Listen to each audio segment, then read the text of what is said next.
Bueno, en primer lugar, recordemos el tema de esta mesa, progreso integral avanzando en comunidad. Bueno, como lo acaba de decir, ya lo dijo el Papa, el 17 de enero, cuando nos visitó en esta universidad, nos planteó avanzar en convivencia nacional y en comunidad. Y eso es lo que nos inspira en esta mesa, que es lo que estamos haciendo en este patio, detenernos un poco a reflexionar, a discutir, a pensar qué país queremos, cómo podemos lograr un país más integrado. Bueno, yo había traído justamente las palabras del Papa, ¿no? Que es necesario desarrollar una alfabetización integradora. Eso es lo que nos llama en la universidad. ¿Cómo vamos a crear un proceso educativo que integre y armonice el intelecto, los afectos, las manos? Es decir, que usemos la cabeza, el corazón y la acción también. Este proceso requiere reflexión, humildad, escucharnos mutuamente.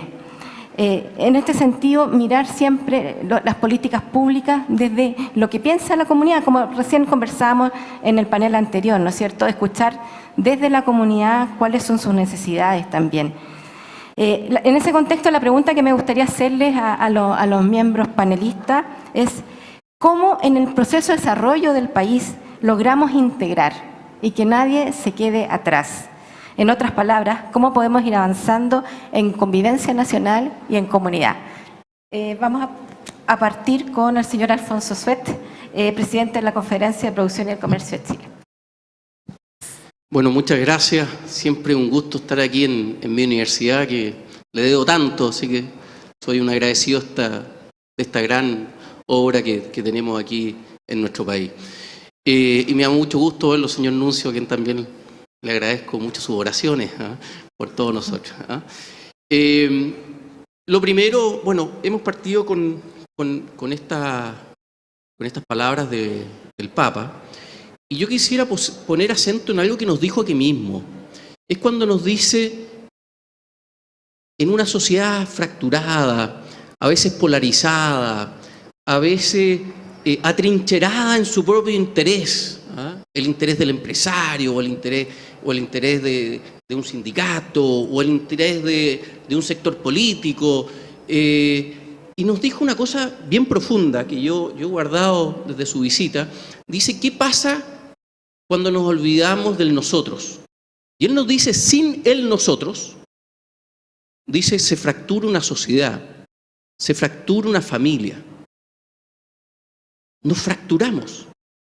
Y este es un tremendo desafío de entender que ya no podemos hablar desde nuestro interés, hablar desde nuestro domicilio, sino es un llamado a subir un poco más esta escalera hacia el bien común y poder tener una perspectiva del nosotros, donde muchas veces el nosotros significa tener la capacidad de renunciar a uno mismo, que es un elemento muy importante que tenemos que introducir todo. ¿A qué estoy yo dispuesto a renunciar? Muchas veces nos preguntan ¿qué estás tú dispuesto a hacer? La pregunta más difícil es ¿a qué estás dispuesto a renunciar? Y yo creo, como primera reflexión, en qué hemos estado dispuestos a nosotros renunciar como sector empresarial. Yo creo que esto que algunos lo ven como una cosa liviana, como puede haber ocurrido el fin de semana, esto de decir, mire, nosotros como sociedad estamos dispuestos a decirle a la sociedad, que nosotros como sector empresarial estamos dispuestos a poner la sociedad por delante de nuestros intereses gremiales. Es una cosa que yo sé que a lo mejor intelectualmente puede parecer no muy sofisticado, pero la verdad es que hay una convicción desde el alma. No nos olvidemos que a veces el alma puede ser más poderosa que nuestro intelecto. Y esta es una convicción, y es una convicción que nos está moviendo. Ahora, es una convicción también que nos tenemos que hacer cargo en el mundo de la empresa de cosas que hemos aprendido, sobre todo en la época de los 80, con un modelo portariano, ¿no es cierto?, que nos decía básicamente, nos hablaba de las 5 fuerzas, y voy a hablar desde un domicilio que me es cómodo. Soy profesor de la Facultad de Economía y Administración hace 25 años, y nosotros fuimos formados con este concepto portariano en esa época, que era básicamente las 5 fuerzas, que era de la competencia. Quien tenía más fuerza se quedaba con mayor margen. Si usted tiene más fuerza que sus proveedores, bueno, negocie mejor, quédese con mejor margen. Si usted tiene más fuerza que sus consumidores, bueno, maximice su margen. Si tiene más fuerza que sus competidores, aplástelos. Esa era la lógica portariana de los 80.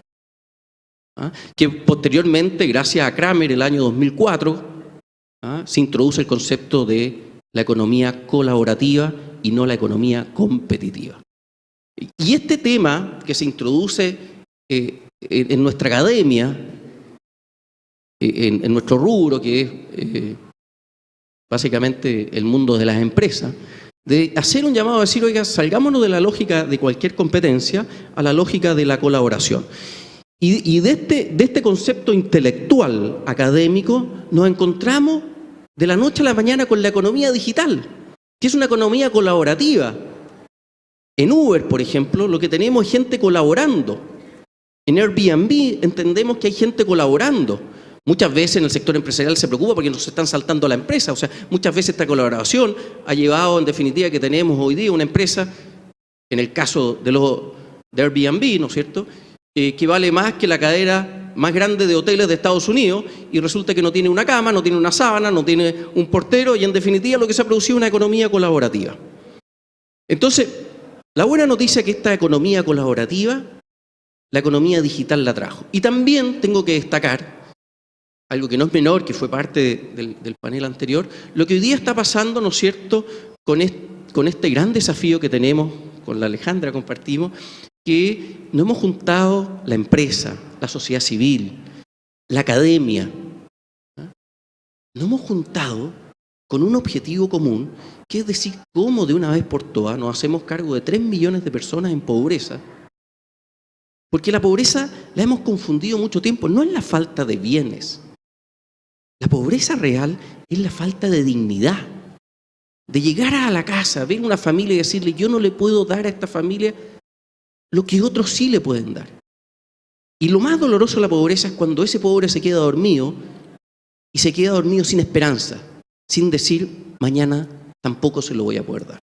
Entonces, yo estoy muy optimista. Yo creo que hoy día estamos enfrentando desafíos, problemas, pero también estamos frente a un llamado de una sociedad completa, frente a hechos concretos que nos están dando bastante esperanza. Así que mi mensaje es de esperanza. Muchas gracias. En segundo lugar, le voy a dar la palabra a Alejandra Pizarro, directora ejecutiva de Comunidad de Organizaciones Sociales. Muchas gracias, Soledad. Muchas gracias. Gracias por invitarnos a compartir en este panel. Y yo quisiera tocar dos ámbitos. Cuando nosotros hablamos de cómo logramos integrar y que nadie se quede atrás, yo creo que hay dos planos desde lo que podemos hablar de esto, desde el ámbito personal y desde el ámbito organizacional. Y desde el ámbito personal, yo quisiera destacar dos cosas que me parecen centrales para poder integrar y que nadie se quede atrás. Y el primero tiene que ver con algo que el Papa dice también en su homilía, en su discurso aquí en esta universidad. Él dice, practicar la gramática del diálogo que forma encuentro. Y la pregunta que yo me hacía cuando leía esa frase es si nosotros estamos siendo educados para el diálogo o estamos siendo educados para hablar y tener razón. Y cuando observo cómo conversamos, y me incluyo en ese mismo paradigma, tengo la impresión de que hablamos para tener razón. Y cuando yo me enfrento a un otro para tener razón, difícilmente puedo entrar en un diálogo que genere el encuentro. Si yo entrara a un diálogo para el encuentro, lo más probable es que hay algo en que cambie mi visión, que yo espero haya ocurrido en el panel anterior, que a la vuelta de esa conversación y de ese diálogo, si fue un auténtico diálogo, hay algo que cambió en mí, pero no lo veo cotidianamente. Y no sé si esta universidad o todas las universidades o los colegios educan para el diálogo o educan para tener razón. Y cuando nos paramos en ese lugar, hay algo que nos ocurre, que si no gano la discusión, y es lo que yo veo un poquito en el Parlamento cuando escucho algunas cosas, parece que yo perdiera algo. Entonces, lo que nos va ocurriendo es que como hablamos para tener razón, nos empezamos a juntar los que pensamos igual porque entonces tenemos razón. Y hemos construido, yo no sé si ocurre en todas partes, pero en Santiago en particular, también barrios para tener razón, universidades para tener razón, colegios para tener razón, incluso amigos para tener razón. Alguien me decía, pareciera que en los colegios se hace un casting para entrar, porque tú entras y todos cabros iguales. Entonces, hay algo que perdemos si perdemos esta capacidad de practicar la gramática del diálogo que forma el encuentro. Cuando dialogamos desde ese lugar, lo conversaba antes con algunas amigas que están acá, es que nos identificamos profundamente con nuestras creencias. Y nuestras creencias, por buenas que sean, no son la verdad. Si solo pudiéramos tener a la vista que las creencias son nuestro propio constructo cultural, podríamos desapegarnos de eso, ¿no? Y uno podría decir, mira, en mi experiencia, en mi creencia, incluida la fe, es difícil decir esto en esta casa de estudio, pero incluida mi fe, es también mi manera de entender, y eso no quiere decir que no sea valiosa, es muy valiosa, pero solo mi creencia, no soy yo, porque probablemente si hubiéramos nacido, lo comentábamos recién, en, no sé, pues en Arabia Saudita seríamos musulmanes, y bien está. Entonces, no identificado con nuestras creencias, podemos decir en mi experiencia, en mi creencia, pero me permite abrirme a la creencia del otro. La creencia no es la verdad, y para tener un diálogo inclusivo, nosotros necesitamos expresarnos inclusivamente. Y un segundo cosa en el ámbito personal que quisiera traer a la conversación es que requerimos desapegarnos y soltar el prejuicio y la caricatura que tengo del otro.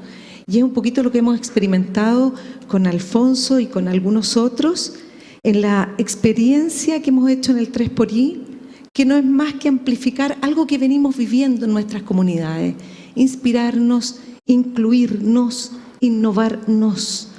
Tal vez no hay nada más innovador que volver a una forma más original de relacionamiento donde el otro, como diría Maturana, nada más parafraseándolo, es un legítimo otro. Soltar el prejuicio que tengo del otro implica abandonar estereotipos para dar lugar a la existencia del otro. El otro no puede existir si yo solo pongo la caricatura que tengo de él. Y en una sociedad cargada de prejuicio es difícil existir. Nuestras indagaciones lingüísticas demasiadas veces buscan confirmar el prejuicio que tengo del otro por cómo se viste, por cómo habla, por la universidad en que estudió, por el barrio donde vive. Yo quiero traer un solo ejemplo a este lugar que me dolió cuando me lo comentó una compañera de trabajo. Yo trabajo en la comunidad de organizaciones solidarias y ella fue con su marido a estudiar a Stanford y se encontró con muchos otros chilenos y uno lo que hace con esos otros chilenos es que se encuentra, oye, juntémonos, tomémonos un traguito, o una chela normalmente. Bueno, y cuando se juntaron, le preguntaron a mi amiga, oye, qué bueno, qué entretenido. ¿Y tú en qué colegio estudiaste? En el Liceo de Recoleta. No más preguntas. No más preguntas, porque no tengo nada que preguntarte. Me pasó también en la comisión presidencial de infancia que me tocó participar, que en la primera reunión la hicimos en la casa, en La Moneda, y entonces había un grupo medianamente diverso. Pero nos cuesta mucho en Chile tener diversidad, como que nos encontramos los mismos en los mismos lugares. Pero había una persona que representaba de alguna manera a los jóvenes, los niños que han vivido en Sename, pero que hoy día ocupa un puesto de una directora en una organización de la sociedad civil, colaboradora de Sename. Y todos entramos a ese lugar como si estuviéramos en el living de la casa. Hola, ¿cómo está Rodrigo? Alfonso, ¿cómo está? Porque nos conocemos. Y los que vienen llegando, las autoridades, me acuerdo que era un senador, él dice, hola, ¿cómo está? Y yo le digo, senador, ella es Leticia, el senador X. Porque damos por hecho, eso se llama espacio de obviedad en el diálogo, que el otro sabe quién yo soy, que el otro entiende lo que yo digo, que comparte mi misma manera, Bueno, y ese es un prejuicio de que también si estamos en un lugar como La Moneda, en una comisión presidencial, nosotros más o menos pertenecemos a la misma élite, que no siempre tiene que ver con el dinero, también tiene que ver y fundamentalmente con nuestro propio capital social, este 10% en el que nos movemos siempre en Chile. Bueno, entonces en el ámbito personal yo diría, lograr integrar y que nadie se quede atrás, dos cosas, diálogos generativos, identificar nuestras creencias no como la verdad, sino como nuestras creencias, y desapegarnos y soltar el prejuicio. Y en el ámbito organizacional, en cómo vivimos como país, en el colectivo, dos cosas creo que tenemos que hacer. Una, crear espacios públicos para encontrarnos, muchos más espacios públicos, mucho menos mall a veces y muchos más espacios públicos, y también los malls. O sea, en esos lugares la cultura juega un rol fundamental, plazas, teatros, arte, música, lugares donde encontrarnos distintos. Y aquí yo diría a los que han estado en el Estado, por ejemplo, el transporte ocupa un lugar central para mí. Yo dejé de andar en auto por la riqueza que me genera andar en el Transantiago, del que tengo, yo soy la única, una buena opinión, yo creo que está... También, bien, exministro. Tengo una buena opinión. La implementación tiene mucho que avanzar, tenemos que mejorar, siempre tenemos que mejorar, pero el Transantiago nos permitió combinar el metro que era para la élite solamente con micro, con un pasaje. Y eso le permitió, por ejemplo, a personas que trabajan conmigo hace mucho tiempo, tomar la micro donde vive, tomar el metro, llegar a la casa. Yo hago lo mismo. Camino, tomo el metro, tomo la micro, llego a mi lugar y veo a la gente. Si ando encerrada en mi auto y esto me pasa a mí, es mi creencia y mi experiencia, no es la verdad, el auto saca lo peor de mí. El transporte público saca lo mejor de mí. Otra cosa que nos puede ayudar también son, por ejemplo, que estamos empeñados en eso en el 3xI también, recuperar algunos otros espacios como las riberas de los ríos, el Mapocho limpio que estamos haciendo. La ribera de los ríos nos permite volver a encontrarnos. El cuidado de la casa común, hablamos recién de los Objetivos de Desarrollo Sostenible. Y por último, para cerrar, en las empresas y las organizaciones creemos espacios abiertos. En la iglesia creen espacios abiertos. Lugares donde compartir el café. Un buen ejemplo para mí es la oficina corporativa de Sodimac. Al centro, el lugar común, alrededor de ese centro, las oficinas también abiertas, todos miramos hacia un mismo lugar, somos pertenecientes de algo. Mayor horizontalidad en las relaciones, participación en la toma de decisiones. La inteligencia colectiva siempre puede más que la individual. Y los tres ejemplos que tengo son el compromiso país, donde el Estado cede poder. Los empresarios, no los empresarios, los seres humanos que ocupan un puesto en las empresas se sientan como uno más de la mesa. La sociedad civil abandona las trincheras para compartir la enorme sabiduría que tiene a partir de su experiencia en el territorio.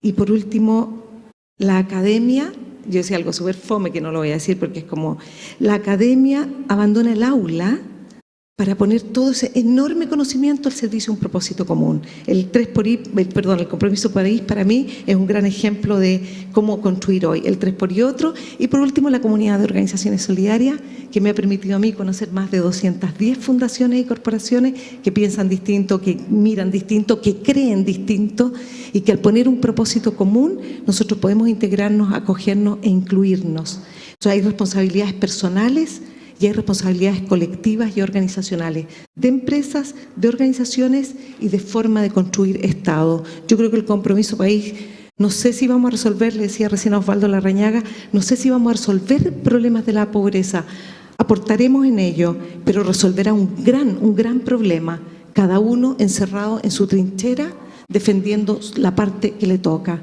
Para sentarnos y decir, tal vez podemos construir juntos. Gracias. Alejandra. Bueno, ahora lo dejamos con Rodrigo Valdés, ex ministro de Hacienda y actualmente profesor de la Universidad Católica. Bueno, muchas gracias, Soledad, y gracias a los copanelistas, y especialmente a los organizadores, ¿no? A Patricia Mate y su equipo que están haciendo esto, y felicitaciones por la buena organización. En esta introducción me gustaría compartir dos ideas centrales con ustedes. Voy a mostrarles incluso un PowerPoint, 2 láminas, ¿okay? Muy de economista. Y las dos ideas centrales son las siguientes. La primera es que la verdad es que tenemos que mirar primero el vaso medio lleno. Chile ha sido muy, muy efectivo en la cruzada contra la pobreza. Una combinación de crecimiento, focalización, algo de redistribución. La verdad es que ha tenido un impacto que es muy significativo y que tenemos que estar orgullosos de él. Y hay que perseverar y profundizar en él. No podemos darlo por que es automático. Pero hay una segunda gran idea que tiene que ver con que hay algo que no está funcionando bien en nuestro tejido social, en nuestro contrato social, como uno lo quiera llamar. Hay que pensar cómo evolucionar desde una economía o una sociedad que hoy día no se ve como comunidad a una que se vea a sí misma como comunidad.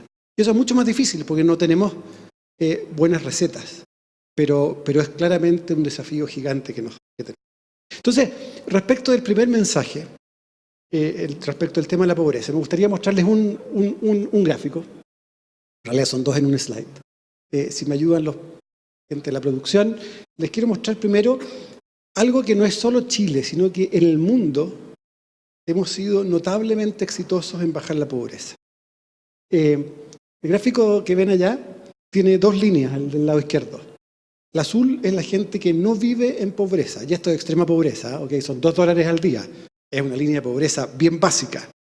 Pero la cantidad de gente que tenemos hoy día, billones de personas en el mundo que no son pobres, es muy impresionante.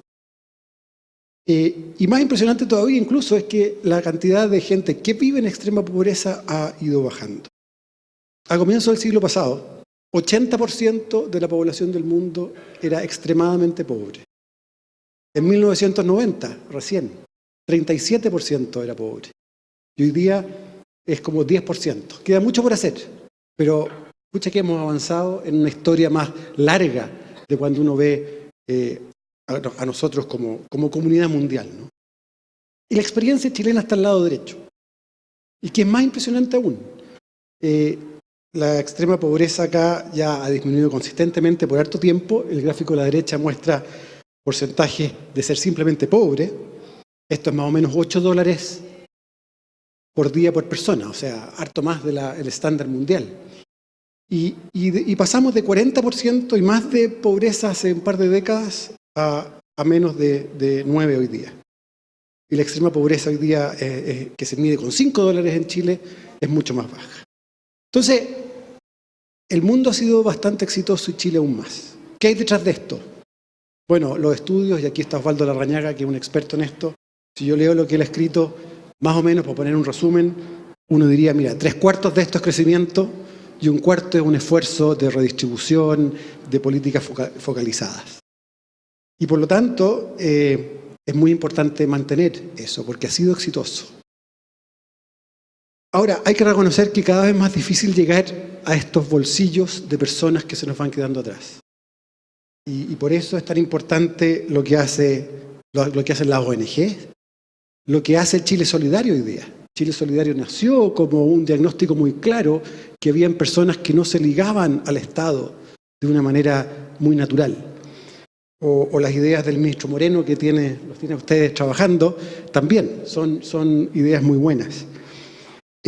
Pero yo quiero salirme del bosque y decir, la estrategia más o menos la conocemos. Tenemos que experimentar un poco más, evaluar, pero jamás dejar de ver que es muy importante el crecimiento para esto. Y ciertamente en el tiempo podemos incluso ir aumentando los mínimos éticos. Detrás de todas estas cosas hay mínimos éticos que tenemos. Y lo iremos aumentando en la medida que tengamos más. Pero no olvidemos el vaso medio lleno, que hemos sido exitosos. Pero déjenme ir ahora al vaso medio vacío. La verdad es que estas ideas de pobreza por ingresos no miden completamente algo que está en el aire. Es muy bueno que nadie esté bajo un estándar mínimo, pero no siempre pasa. Y aquí quiero ir a la segunda lámina, por favor, que es algo que me llamó mucho la atención de la última encuesta CACEN. Y estos son números conocidos, pero los quiero repetir. Más de 60% de la gente que es pobre por ingreso no lo son si las medimos con la vara de pobreza multidimensional. Hay gente que no tiene ingresos pero recibe otras cosas. Y tenemos casi de 3 millones de personas que no son pobres por ingreso, pero sí son pobres en términos multidimensionales. Uno puede, aquí, no sé, yo soy economista duro, pesado a veces con la gente que está en el mundo de la pobreza, les digo que siempre van subiendo las varas y siempre hay más pobres. Pero está bien eso. Quiero ir a una cosa más sencilla y que desde un punto de vista vivencial, uno se pregunta si las personas hoy día en Chile son mucho más felices o no que hace 30 años. Y cuesta ser el caso que sean mucho más felices. Están mejor, pero son 4 veces más ricas. La persona mediana. Y los pobres incluso más porque hemos hecho algo de redistribución. Y algo pasa que no somos tanto más felices. Y yo creo que ahí es donde tenemos una sociedad que todavía no da el ancho, en que los ciudadanos no se sienten con la dignidad que necesitamos todos, con la pertenencia a una sociedad, a una cierta lealtad con el resto de la comunidad. En el fondo todavía no logramos tener una sociedad que se parezca a las sociedades exitosas respecto al desarrollo. Déjenme ponerlo más extremo. Imaginemos que nos va bien, el precio del cobre sube, podemos subir pilar solidario, muchas cosas, y no tenemos a nadie en pobreza. Tenemos un ingreso mínimo universal para todo de 200 lucas. ¿Somos una sociedad feliz después de eso? Me temo que no. Ahí no termina nuestro desafío. Y yo creo que esta es la parte que nos falta de verdad conversar, de verdad cambiar. Porque la primera parte la tenemos bastante bien diseñada. ¿Qué hacer? Bueno, no sabemos mucho. A mí me gusta siempre la idea de ser bien práctico, de decir qué país nos gusta.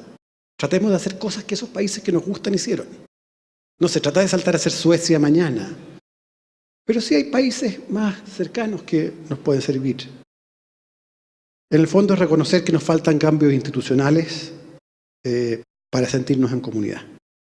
Y por último, creo que tenemos que seguir en un cambio cultural que sí está sucediendo, en que la educación es central, y especialmente la educación de la élite del tipo que educamos en nuestra universidad hoy día, en que el ponerse en el lugar del otro, en que el valor de la empatía pasa a ser central, y también en el reconocer que los problemas que estamos enfrentando son complicados, son multidimensionales. Necesitamos a todas las profesiones mirando, necesitamos más diálogo, porque nadie tiene aquí una solución que pueda sacar de un libro y aplicar. De ahí el valor de estos encuentros para poder entender qué ideas hay y poder avanzar de nuevo en comunidad. Muchas gracias. Gracias, Rodrigo. Ahora los voy a dejar con Jorge Menéndez, el rector del Centro de Formación Técnica ENAC. Muchas gracias, Soledad. Muchas gracias también por la invitación. Muy contento de estar acá y poder participar de este panel junto a los destacados panelistas que están acá. Una idea general que me surge a partir del panel anterior y la discusión que ya estamos sosteniendo, como para abordarla probablemente después de la discusión. Yo me quedo con la sensación, y es algo que hace un tiempo ya está ocurriendo, creo, en el país, eventualmente algunos años. Yo veo una necesidad de un nuevo acuerdo social. Algo así se está sedimentando en nuestra sociedad de manera transversal y probablemente el sentido de este Congreso atiende a esa necesidad y de eso yo no tengo duda. Eso por un lado evidentemente es esperanzador, todos abogamos por eso, ¿cierto? Un nuevo acuerdo donde en un espacio democrático, no solo electoral, sino que en el buen sentido de la democracia, que todos tengamos el mismo acceso al desarrollo anhelado por todos, es algo positivo, ¿cierto? Lo que de repente me complica cuando pienso en esto es la mayoría de los casos donde han habido acuerdos sociales o renovación de acuerdos sociales son consecuencias de una crisis, ¿ya? Entonces la pregunta que hay que hacerse es ¿cuál es la crisis que estamos viviendo o cuál es la crisis que viene? Eso podría ser algo sobre lo que podríamos reflexionar. Eso como idea general para partir, ¿no? Yo como provengo del mundo de la educación técnica, de un centro de formación técnica, yo no sé si todos los que están aquí presentes saben lo que es un centro de formación técnica. un CFT. ¿Todos saben lo que es un CFT? ¿Sí? Qué bueno, estoy dentro de un grupo selecto. Bueno, ocurre que la mayoría, no sé si la mayoría, pero un grupo importante de personas en Chile no sabe lo que es un CFT. Entonces, yo quisiera introducirlo en este mundo porque creo que es necesario hacerlo, de la educación técnica superior, porque tiene que ver precisamente con lo que estamos hablando, un poco deselitizar la educación superior, que es algo que el país necesita. Y lo necesita de forma urgente, porque tenemos un retraso y una desconexión entre el mundo de la educación, entre la formación del capital humano y la economía. Y esto es parte de la historia de Chile. Les voy a contar una historia muy breve, no quiero pasarme el tiempo. Yo soy penquista, nací en Talcahuano, y por allá en la década del 90 estaba conversando con un primo que se llama Hugo, que había estudiado una carrera técnica en Concepción. Yo estudiaba en la universidad. Y un día el Hugo me dice, ¿sabes, Jorge? Me voy a ir a Canadá a estudiar.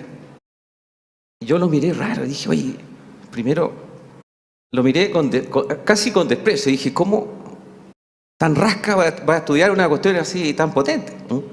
Poniendo en el lenguaje peyorativo que muchas veces se hace a la educación técnica. Bueno, estoy hablando hace más o menos 25 años atrás. Mi primo se fue a Alberta, hizo un curso de prevención de riesgos muy corto, no más allá de 3 meses, 6 meses, algo así. Se quedó trabajando, se enamoró de la profesora, se terminó casando, etcétera, etcétera. La Navidad pasada la pasó con nosotros acá, tiene 3 hijos, ha pasado toda una vida en Canadá. Y después de como 20 años, y después de incursionar en el mundo de la educación técnica, comprendí lo que había pasado. Resulta que el Hugo fue a hacer un certificate, fue a hacer una certificación que el mundo laboral reconocía. Y eso le permitió acceder inmediatamente al mundo, al trabajo, a un trabajo digno, en una sociedad canadiense muy diversa que acepta a la educación de una manera muy abierta y tiene currículos muy flexibles. Es decir, los colleges canadienses pueden ofrecer desde posgrado hasta cursos muy cortos, de 3 meses, para que las personas, independientemente de su condición de origen, puedan insertarse exitosamente en el mundo del trabajo. Hace un par de años tuve la ocasión de conocer varios colleges en Canadá y pude ver cómo estas instituciones de educación técnica han sido capaces de recoger el aprendizaje de la historia y el aprendizaje en base a las identidades y a sus recursos y transformarlos en valor. Les pongo un solo ejemplo. Me tocó ver un taller de producción de madera, muebles, barcos, botes, y cuando voy al sur de Chile y me encuentro con artesanos que no tienen cómo transmitir su conocimiento y se están perdiendo todas las técnicas de elaboración de madera o todas las técnicas en la industria del vino para hacer toneles, por ejemplo. Entonces, nosotros tenemos un tremendo desafío de poder formar un capital humano intermedio que permita hacer que nuestra economía sea más productiva y sea más digna.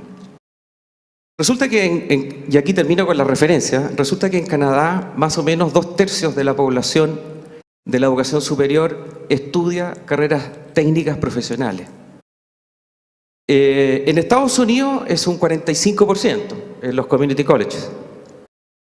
En los países nórdicos fluctúa entre un 40 hasta un 60%. En Australia, que es el país más desarrollado en educación técnica, probablemente uno de los referentes más desarrollados del mundo, ya está llegando a un 70-72% de la educación superior. Resulta que en Chile hoy día ya estamos en un 45%, es decir, casi un poco más de 500.000 alumnos de la educación superior hoy día estudian carreras técnicas y profesionales. La pregunta es ¿por qué ocurre esto? Este es un fenómeno reciente, de la década de los 90 en adelante, no tiene más de 30 años, tiene una larga historia de casi 2 siglos, igual que las universidades. No hay que olvidar la Escuela de Arte y Oficios, que nace junto casi con la Universidad de Chile en el siglo XIX. Pero esa es otra historia, de eso no me voy a referir. Entonces, ¿qué es lo que ha pasado? ¿Por qué este fenómeno nuevo de la educación técnica? Y aquí voy a tratar de ir al hueso respecto al panel, que es el tema del progreso integral. Resulta que hasta la década de los 90, 2000 más o menos, había una demanda por formación en capital humano habilitante para el trabajo no resuelta. Y esto ha ocurrido de manera muy rápida. Somos el país de Latinoamérica con mayor cobertura en educación técnica. 45% Chile, 37% Colombia, 32% Perú, México un 22% y ningún otro país nos gana en cobertura de educación terciaria de carácter tecnológica. Ocurre que las familias encontraron acá una respuesta que no tenían en las universidades. Y aquí viene el primer fenómeno, la desetilización de la educación superior. Y estas son las familias más pobres del país, que pertenecen a los primeros 6 deciles. De paso celebro la política pública que para el próximo año aumenta la gratuidad al 7º decil para nuestro segmento. Eso es bienvenido y así tendría que haber hecho desde el principio, atender a los más pobres, donde están los más pobres. Estos estudiantes pertenecen a un etos muy distinto. Son muy diferentes a los estudiantes universitarios. Los estudiantes que van a las universidades disponen de entre 5 y 7 años de ocio productivo para dedicarse solo a estudiar y vivir y carretear.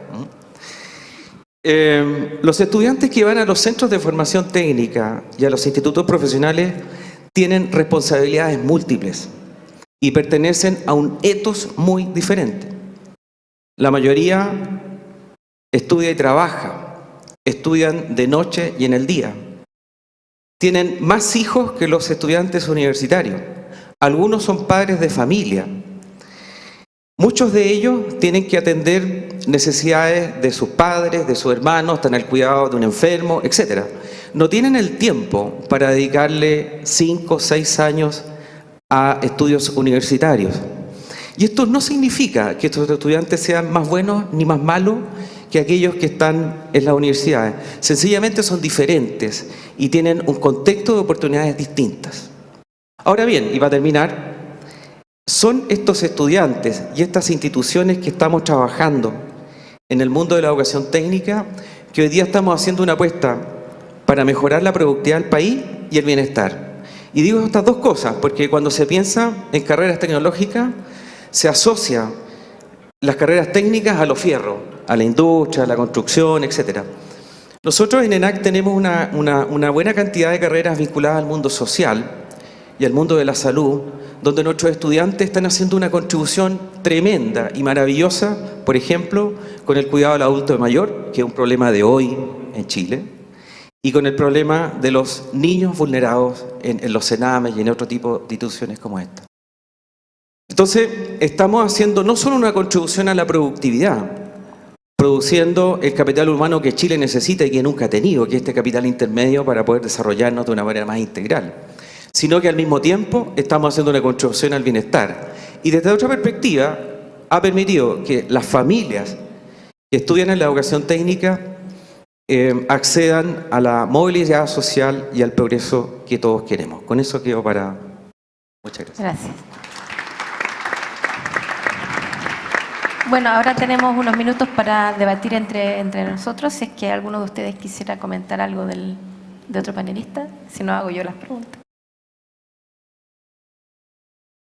Bueno, parto yo entonces haciéndole una pregunta que me surgía, que ya que estamos hablando desde la educación, mi pregunta sería ¿cómo podemos educar para ir avanzando en este nuevo pacto social, o sea, no nuevo, en este pacto social del que hemos estado hablando, de manera de poder formar a jóvenes, ¿no es cierto?, más comprometidos con esto que nos decía el Papa, de vivir en comunidad y de avanzar en justicia, ¿no? Somos varios del mundo académico. A ver, tengo una diferencia. Yo creo que hoy día más que un pacto social, lo que nosotros necesitamos es encontrarnos con nosotros mismos. Y quiero reforzar esta idea un poco con lo que nos exponía Rodrigo. Rodrigo nos dice, miren todo este nivel de números, de progreso en términos numéricos. Y Rodrigo se hace una pregunta súper real. ¿Y qué pasa con los niveles de felicidad? O sea, hoy día tenemos en nuestros hogares, en nuestras familias, muchos más bienes, pero también tenemos muchas más horas de psicólogo de nuestros hijos. Entonces, yo creo que el gran desafío que tenemos hoy día como sociedad es encontrarnos con nosotros mismos, entendiéndonos por seres integrales, de bienes, de alma, de sueños. Y en definitiva estamos en una sociedad que estamos abandonando nuestra parte espiritual, o el alma. Estamos en una sociedad que estamos mirando lo que nos falta y no dando gracias por lo que tenemos. Y estamos también en una sociedad que estamos mirando conflictos cuando tenemos que mirar sueños. Y esto sí se puede. Yo creo, a lo mejor voy a cometer una infidencia acá, pero yo me acuerdo cuando, y reflejo domicilio inmediatamente, Rodrigo venía saliendo como ex ministro de Hacienda, ¿no es cierto?, que le ha dedicado mucho tiempo al tema de la reforma de pensiones, y yo venía saliendo como coordinador del programa laboral del presidente Piñera, que le habíamos dedicado mucho tema a la reforma de pensiones. Y yo me acuerdo que llamo en el verano a Rodrigo y le digo, Rodrigo, mira, ¿qué tal si no conversamos sobre el instrumento pensiones y conversamos sobre la persona? Entonces no discutamos de persona, discutamos sobre el adulto mayor. Rodrigo, ¿cuánto te demoraste? 30 segundos en decirme yo me incorporo a esa iniciativa. Y hemos trabajado con Rodrigo, ¿cuánto llevamos, Rodrigo, en pensiones antiguas y hablemos comisión de adulto mayor? Llevamos trabajando 3-4 meses, logramos suscribir 8 principios de bien de fondo, hemos juntado distintas miradas, hemos conversado con senadores, sentamos en una misma mesa, algo que nos parecía inédito, juntamos al alcalde Char con la alcaldesa Evelyn Matei, porque en sus 2 comunas habían un gran porcentaje de adultos mayores y no hemos tenido ni un conflicto. Fíjense la diferencia de cuando uno pone por delante la persona a cuando pone por delante el conflicto. Nos podemos juntar, nos podemos unir, podemos volver a soñar. Y yo soy optimista, por eso lo digo. Yo creo que no necesitamos más conflictos. Y quiero decir que no estoy siendo un soñador alejado de la academia. O sea, si revisamos, ¿no es cierto?, el premio Nobel de Economía Heckman, ¿no es cierto?, que nos habla básicamente de nuestro segundo mandamiento, amar a Dios, amar al prójimo como uno mismo, que es algo que nos mueve a los católicos a poner el otro por delante. Pero Heckman le pone número a esta cosa, y como premio Nobel de Economía dice, oigan, yo les quiero decir que hice un estudio, me gané un premio Nobel, y les puedo decir que el amor renta 8 veces más como inversión.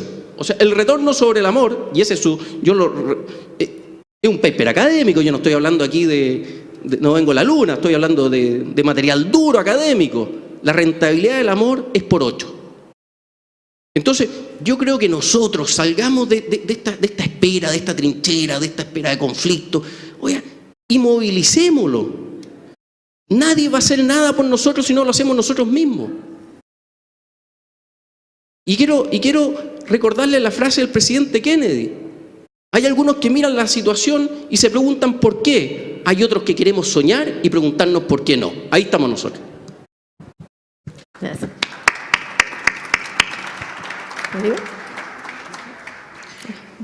Respecto a la pregunta que tú hacías de cómo educar.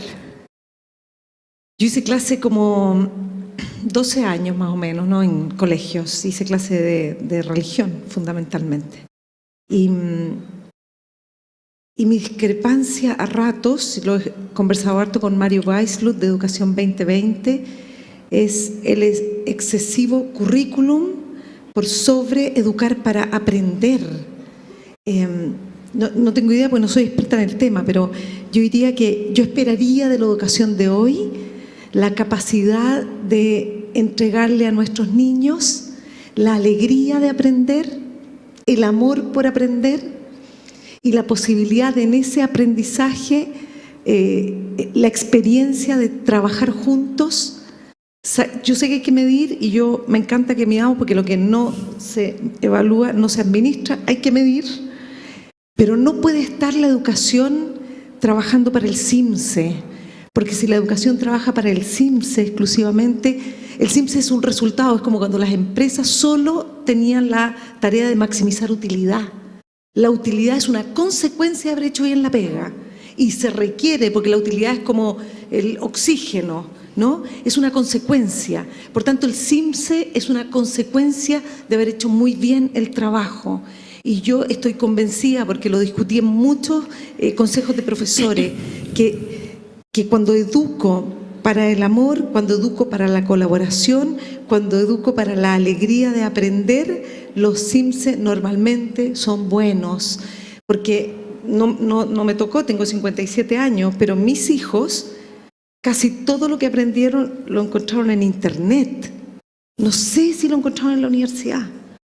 Y en la universidad tuvieron la experiencia de colaborar, compartir, aprender a vivir con otros, aprender a... Bueno, no lo tuvieron tanto, pero algo de lo que tuvieron en la universidad con lo que se quedaron fue eso. Entonces, menos cargas de currículum, más cargas de tiempo de trabajo colaborativo, de aprender a aprender y de disfrutar haciéndolo.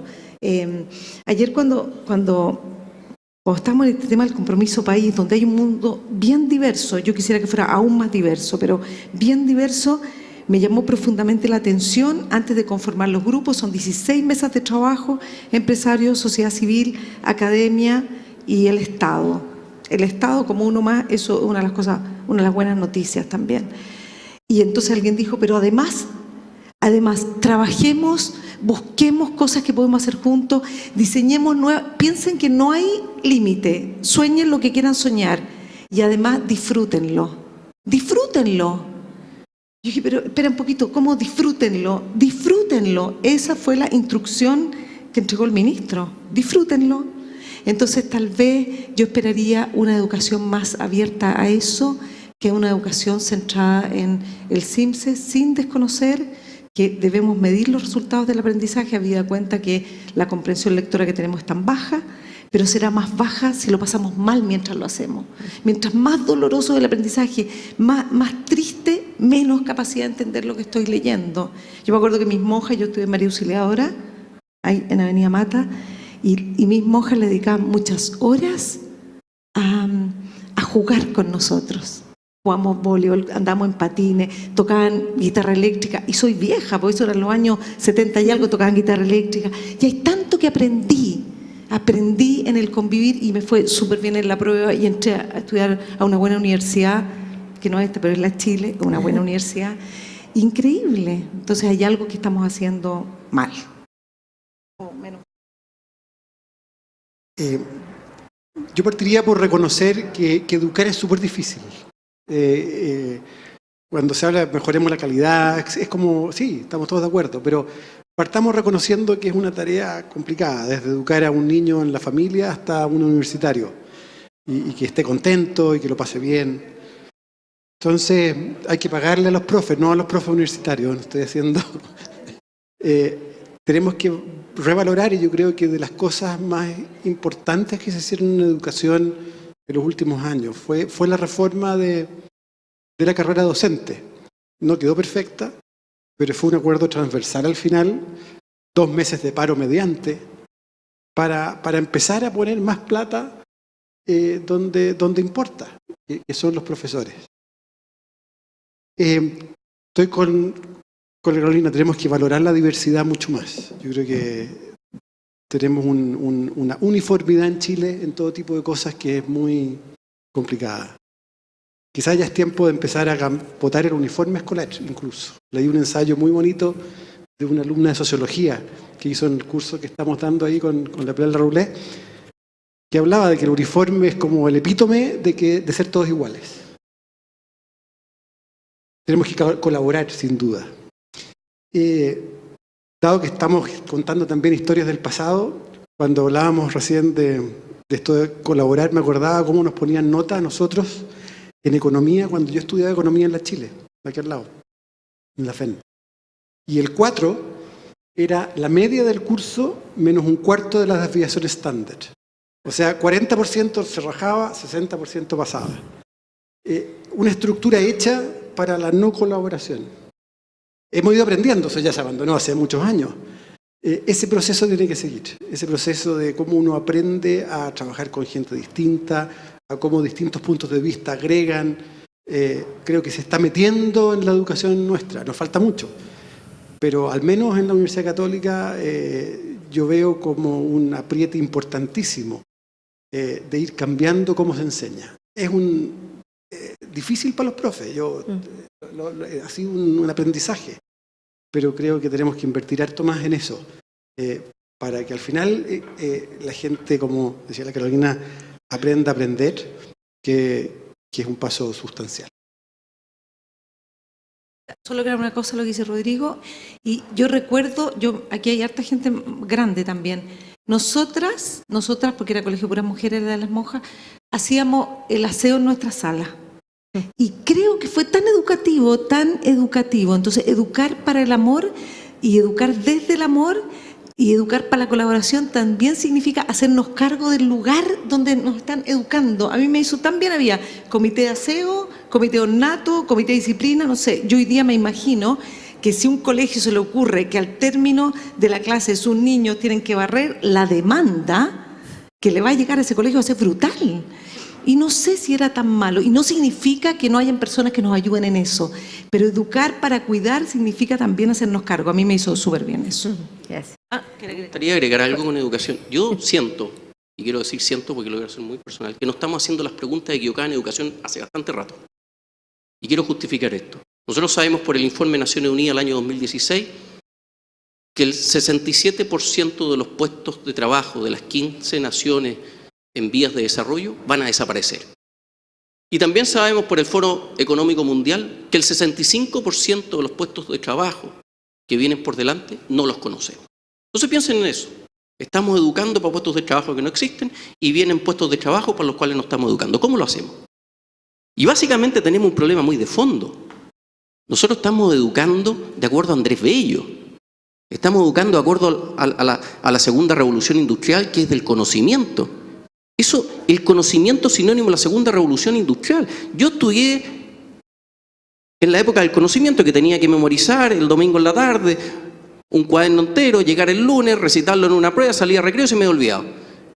Y resulta que ya la tercera revolución industrial, el año 93, de Internet, 91, 93, a donde se fija, resulta que dice, ¿para qué memoriza si solamente hoy día ya no estamos en la educación del conocimiento, estamos en la de la información? Métase a Google y Google le da la respuesta, ¿para qué está memorizando? Ahora, lo más dramático, hoy día nos estamos metiendo a la revolución, estamos adentro de la cuarta revolución industrial. Si no, pregúntense los que se vinieron a la línea del 6 del metro si había conductor o si había un boletero que les pasó el pasaje. No hay. O los que van a salir fuera de Santiago este fin de semana y crucen los pórticos, ¿no es cierto?, el free float instalado, ¿no es cierto?, ¿dónde están los cajeros? Que desaparecieron. Entonces, hoy día estamos en un desafío de educar sobre habilidades. La educación ha estado centrado y sigue centrado en el financiamiento, sigue centrado, ¿no es cierto?, en cómo más de esto, menos de esto. Señores, la educación cambió. Hoy día no es estudiar el 20% de mi vida para salir a ejercer una carrera el 80% de mi vida, incluido la pensión, cuando me jubilé. Hoy día el desafío en un mundo tan cambiante, tan incierto, es educarme el 20% de todos los días de mi vida. Ese es el desafío que tenemos. Entonces nosotros estamos enfrentando un cambio que está en nuestras casas, que está en esta sociedad tan profundo que no queremos ver. Yo creo, siendo 25 años de profesor en esta querida universidad, yo creo que el rol de los profesores ya no es enseñar, es inspirar, es motivar. Si yo recuerdo a los profesores que me han marcado en mi vida, no me marcaron por lo que me enseñaron, me marcaron por lo que me inspiraron. Y en eso volvemos al tema central. Tenemos que poner a la persona al centro, y el alumno no es alguien a quien educar, sino es una persona a quien hay que inspirar y a quien hay que motivar a tener que estudiar todos los días de su vida. Gracias, Jorge. No, algo muy, muy breve nomás. Yo pienso que la educación, primero yo corregiría la pregunta. Yo creo que la pregunta atiende esto como una manera de externalizarlo. Yo creo que la educación también es parte de lo que nosotros hacemos en la vida, cotidianamente, en nuestra familia. Entonces, de ahí parte el asunto. Por lo tanto, la pregunta es mucho más abierta, o sea, no podemos pedirle a los colegios, a las universidades o a los centros de formación que nos eduquen a los hijos. Yo creo que nosotros hemos perdido el norte ahí. Tenemos un problema de base y le estamos pidiendo a otro que se haga cargo del problema. Entonces, tenemos que hacer una pregunta más profunda también. Y yo siento también que ahí la forma de educar como que viene tanto con un paso hacia adelante, como lo decía Alfonso, esto de la cuarta revolución industrial, aun cuando yo me la creo hasta la mitad nomás, porque eso es parte de los países más desarrollados. En Chile nosotros que tenemos otros problemas que son más reales, que tenemos que también atender. Yo creo que evidentemente la cuarta revolución está presente, tenemos que prepararnos para eso, las habilidades, las competencias, pero también yo tengo la sensación de que la educación va para atrás, en el sentido de que tenemos que recobrar valores humanos profundos, de solidaridad, de ponernos en lugar del otro, de progresar juntos. O sea, que el progreso no es solo para mí, sino que todo influye, todo lo que yo hago influye en el otro. O sea, un concepto más ecológico de la educación. Y en eso las competencias del siglo XXI que se están conversando también en esta misma perspectiva de la revolución 4.0 que hacía alusión a Alfonso, precisamente tienen esta condición de casi posmodernidad, que es como ir para adelante pero recogiendo lo que viene de atrás. Entonces, y no es casualidad que el primer panel haya sido sobre la realidad de la diversidad más territorial, étnica, etc. Yo creo que estamos dando ese paso, que es un paso adelante pero también atrás. Entonces hay que hacerse cargo de las dos cosas. Gracias. La interpelación viene ahora. No sé si van a presentar. ¿Ah? Sí.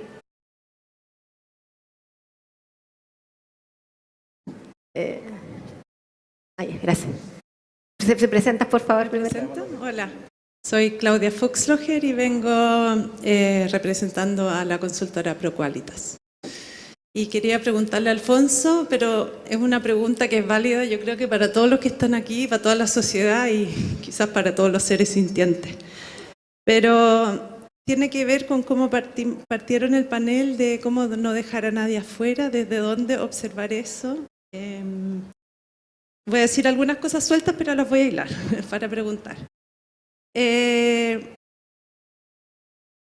El año 2000 se lanzaron los objetivos del milenio por la ONU, ¿cierto? Eran 8. Ahora, el 2015, Chile firmó junto a 189 países, creo, los 17 ODS. Existe la economía del bien común, donde podemos hacer el balance del bien común y guiarnos por la colaboración, economía colaborativa, comercio justo, economía circular. Hoy día existen tantas nuevos modelos, paradigmas que se están moviendo y que la sociedad todos le encontramos como, todos tenemos ganas de que eso pase. O sea, yo creo que a nadie acá le preguntamos, ¿queremos ser felices? Como dijo Rodrigo. ¿Cómo medimos esa felicidad? Yo creo que hay que redefinir el concepto de bienestar y de felicidad. Y yo creo que eso requiere de un nuevo estado de conciencia. Y si bien, no sé, voy a hablar suelto. Por ejemplo, ese nuevo estado de conciencia creo que tiene que ver con a qué se refería Einstein cuando hablaba del campo unificado. ¿Qué decía Jesús cuando él decía, cuando dos o más se reúnen en mi nombre, yo estoy ahí? ¿Qué es eso? ¿Cuál es la sinergia que puede ocurrir ahí? O cuando se habla de masa crítica, ¿cierto? Ese concepto, el experimento de los 101 monos, no sé si lo conocen. En la teoría del desdoblamiento del tiempo se dice que en un tiempo nulo hay una energía infinita. O sea, imagínense, ahora en un tiempo nulo podemos hacer una transformación infinita. Y eso lo dice un físico teórico famoso. Entonces, la pregunta en este panel de progreso integral es, mirando toda esta gama, pensando por qué hizo fracasar los objetivos del milenio, ¿qué podría hacer fracasar los ODS o la economía del bien común? O al contrario, mejor, ¿qué podría ser el punto de inflexión hacia el éxito? ¿Cuál es la línea base desde donde deberíamos medir el progreso integral? Pero que uno podría decir la colaboración, si todos colaboramos, pero ya en el mundo todos queremos colaborar. Y no sé, pues seguimos cortando los bosques nativos, tenemos el panel acá de los pueblos originarios con miles de problemas, no llegamos a acuerdo, como decía la Ale, todos tenemos nuestra propia verdad y en realidad miramos desde esa creencia y no... Pero ¿cuál es el mínimo común múltiplo? ¿O qué hace que el total sea más que la suma de las partes? Y lo pregunto a ti porque en el fondo yo creo que el empresariado, es lo que yo he fermentado en mi vida, es clave en la transformación. Y en ese factor que puede hacer que el total sea más que la suma de las partes, que también ocurre en educación, lo puede hacer el gobierno en un ministerio, lo podemos hacer todos, yo en mi casa con mis hijos. Pero, ¿cuál sería el atributo o valor fundamental desde donde se debería medir? O sea, como atributo cualitativo, pero para desde ahí sacar lo cuantitativo y medir desde ahí el progreso social o el progreso en comunidad. No sé si me expliqué. Sí. Gracias.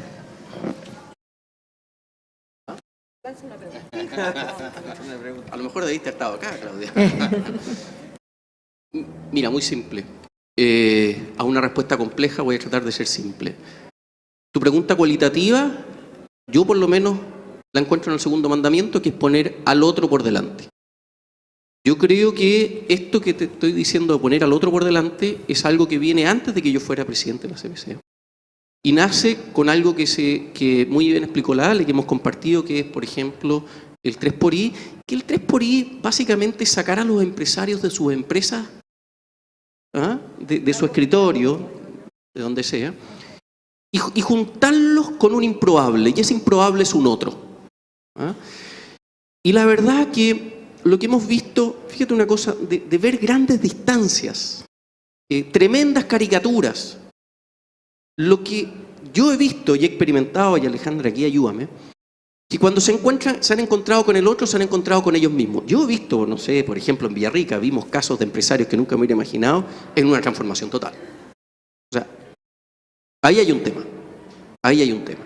Y es por eso que justamente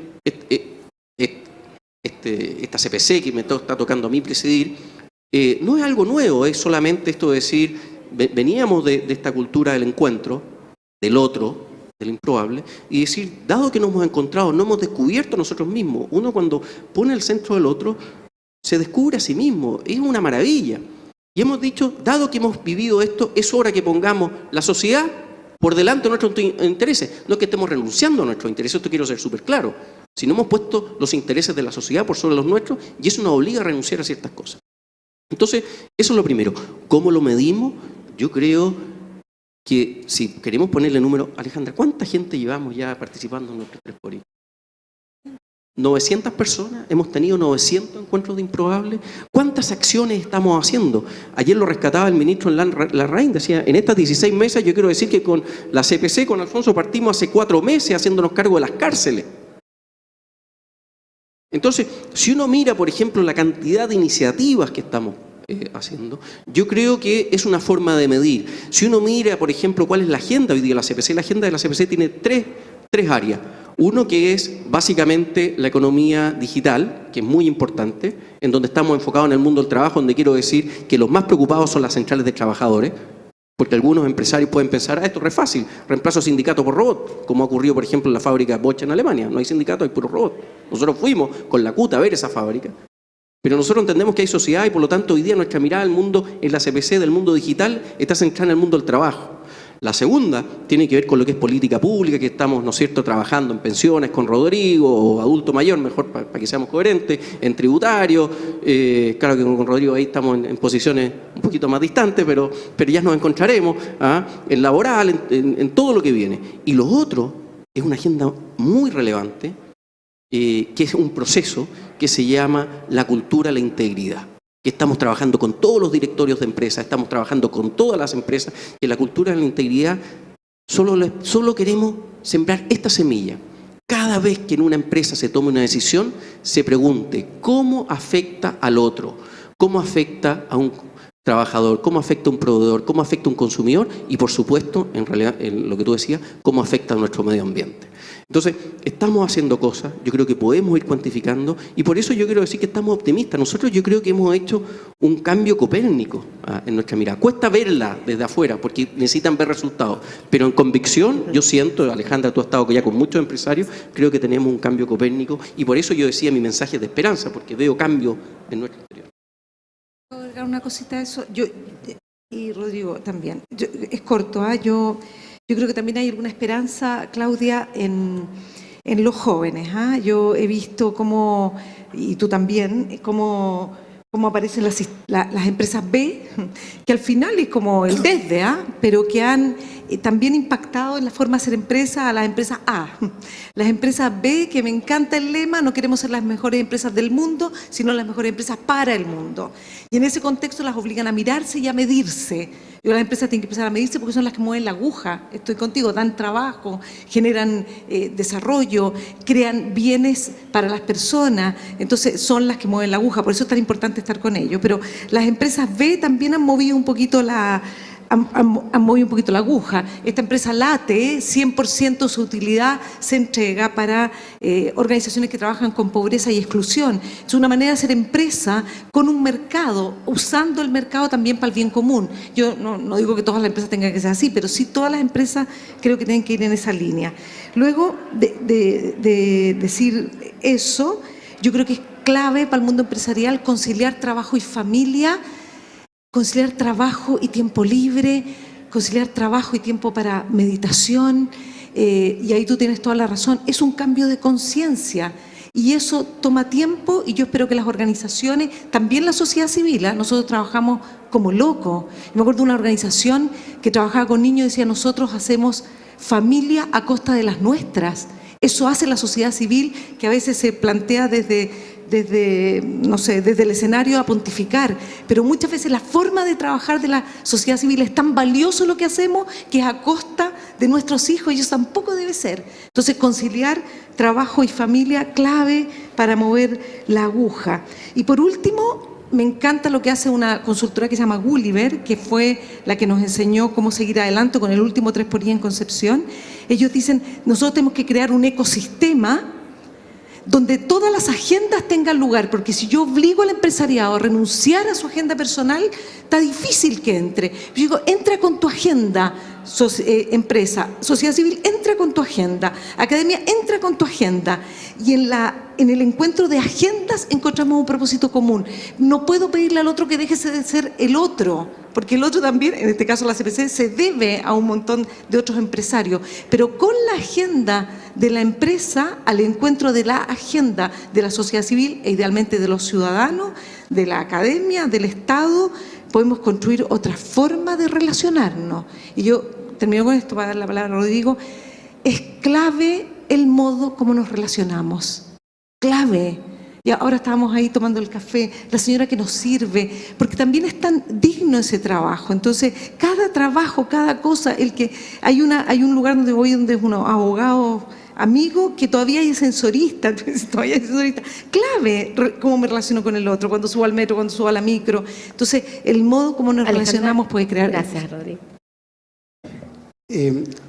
La pregunta de la Claudia es bien importante, pero yo no tengo respuesta. Hay cosas buenas que está haciendo el Banco Mundial. Yo me quedo con que podemos medir algunas cosas. Y es muy importante medirlas, pero quiero irme más a la solucionática y decir lo siguiente.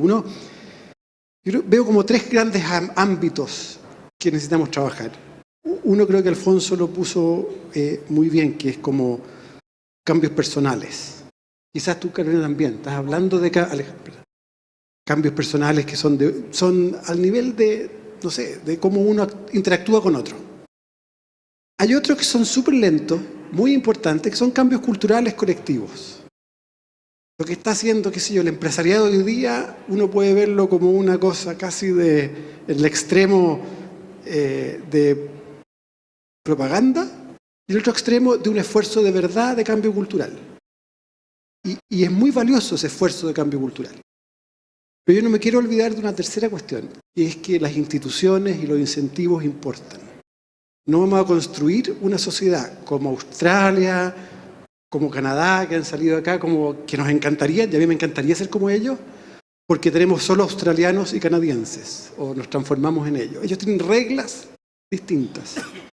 Y también tenemos que avanzar en las reglas. Yo creo que ninguna de estas cosas sustituye la otra. Hay que caminar en los tres ámbitos.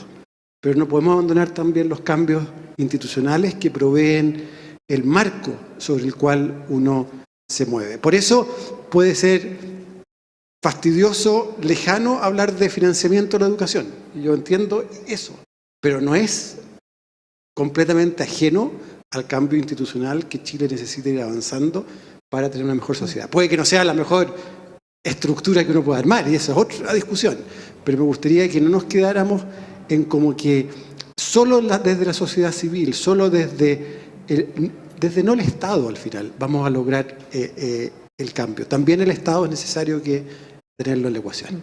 Gracias. Vamos a la segunda interpelación. Bueno, ¿se escucha bien? Sí. Mi nombre es Abel Montero, consultor de la Fundación Carlos Vial Espantoso, y me ha llamado la atención que se ha hablado mucho de colaboración, el otro y valorar lo diferente. Desde ese punto de vista y el actual estado de la ley de inclusión laboral, me gustaría preguntarle específicamente a Alejandra y a Rodrigo cuál es su visión de presente y de futuro en mecanismos, prácticas o tendencias que existan para incorporar a este grupo de personas en las organizaciones en cargos de alta responsabilidad.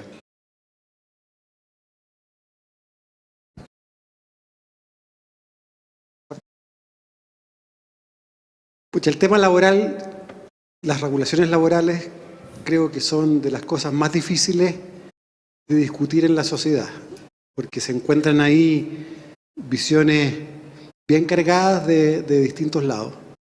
Se encuentran, desde el punto de vista un poco más objetivo,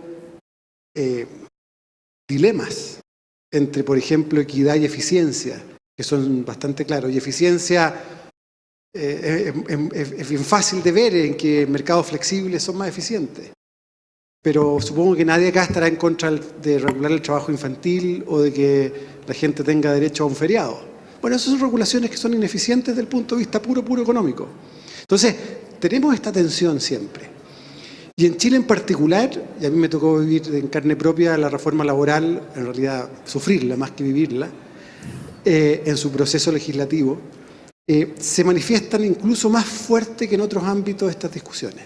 Y los casos específicos que tenemos de las últimas regulaciones discutidas, que es cómo incorporar a las personas con discapacidades y el trabajo juvenil, de estudiantes en realidad, han sido difíciles. Ahora, en la incorporación de las personas que tienen discapacidades se ha avanzado, y creo que esa ley, que fue a tirones, fue a patadas, yo les puedo contar así la pelea con el ministro Barraza, PC, en mi oficina respecto de esto.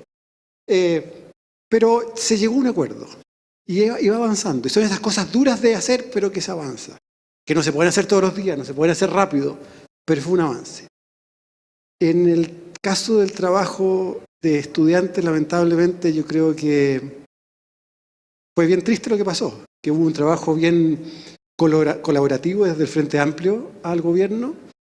Y en algún momento un par de twitters incendiaron la situación y eso está congelado hoy día. Y es un mal ejemplo de colaboración. Estoy muy metido en Australia yo por distintas razones, pero quiero volver a Australia, ya se nombró y vivo Australia. Estos tipos tenían un mercado del trabajo bien regulado, sobreregulado, y en coordinación con los sindicatos los desregularon. Ese proceso de diálogo y de lograr que los sindicatos dieran ese paso, creo que hay que mirarlo con mucho cuidado, porque estamos entrampados en este momento en varias cosas de este tipo, en que por desconfianzas, porque visiones en que cada uno cautela su parcela. Yo entiendo bien, un sindicalista puede querer proteger a su sindicato, no le importa mucho el estudiante que no está sindicalizado, O puedo entender que un empresario quiera máxima flexibilidad porque da más utilidad. Pero es necesario empezar a ver al otro en esto y el diálogo tiene que seguir. Es de las cosas, de nuevo, más difíciles que me ha tocado ver,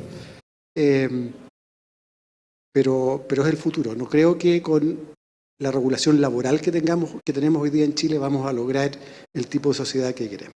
Gracias, Rodrigo. Yo creo que cerramos acá mejor. Ya no están. Una cosita, solo para contestarte de las personas con discapacidad.